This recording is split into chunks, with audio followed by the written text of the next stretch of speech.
Praise the Lord.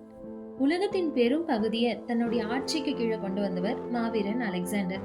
அவர் தன்னுடைய போருக்கு தேவையான குதிரைகளை அவரே தேர்ந்தெடுப்பார். அவர் தேர்ந்தெடுக்கிற முறை கொஞ்சம் வித்தியாசமா இருக்கும். ரொம்ப நாளைக்கு குதிரைகளை லாயத்துல அடைச்சு வச்சிருப்பாங்க. குதிரைகளுக்கு தண்ணி, உணவு எதுவுமே கொடுக்க மாட்டாங்க. குறிப்பிட்ட ஒரு நாள் வரும்போது ஒவ்வொரு குதிரையையும் ஒவ்வொன்னா திறந்து விடுவாங்க. அப்படி திறந்து விடும்போது குதிரைகளுக்கு எதிர்க்க நீர்வீழ்ச்சி மாதிரி தண்ணீரை விழ செய்வாங்க. திறந்து விடப்பட்ட குதிரை திறந்து விட்ட உடனே கடுமையான பசி தாகத்துல இருக்கும். பசி தாகத்தால அந்த நீர்வீழ்ச்சியை நோக்கி பாஞ்சு போகும். அந்த நேரம் அந்த குதிரையை பழக்க வச்ச பயிற்சியாளர் அந்த குதிரைக்கு சைகை காமிக்கிற மாதிரி ஒரு விசில் அடிப்பாரு. எந்த குதிரை அந்த விசில் சத்தம் கேட்டு ஓட்டத்தை நிறுத்தி விசில் வந்த திசையை திரும்பி பார்க்குதோ அந்த குதிரையை அலெக்சாண்டர் தன்னுடைய படைக்கு தேர்ந்தெடுப்பார்.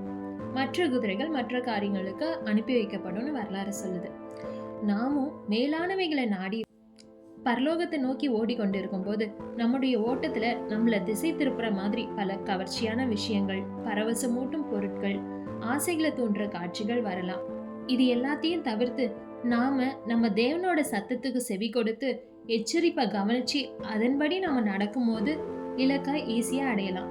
அவருடைய மந்தைக்குரிய ஆடுகளா இருக்கலாம். இல்லனா வெற்றி இல்லை, நிராகரிக்கப்படுவோம். மண்ணுக்காக மாணிக்கத்தை விட்டுவிட வேண்டாம். பைபிள் இப்படியா சொல்லுது. பிலிப்பியர் 3ஆம் அதிகாரம் 14 வரையுள்ள இறைவசனங்கள். கிறிஸ்து இயேசுவுக்குள் தேவன் அழைத்த பரம அழைப்பின் பந்தய பொருளுக்காக இலக்கை நோக்கி தொடருகிறேன். ஆகையால் நம்மில் தேறினவர்கள் யாவரும் இந்த சிந்தையாய் இருக்க கடவும். எந்த காரியத்திலாவது நீங்கள் வேறே சிந்தையாய் இருந்தால் அதையும் தேவன் உங்களுக்கு வெளிப்படுத்துவார். ஆகிலும் நாம் எதுவரையில் தேறி இருக்கிறோமோ அது முதல் ஒரே ஒழுங்காய் நடந்து கொண்டு ஒரே சிந்தையாய் இருப்போமாக. ஆமீன். Smile, Jesus loves you.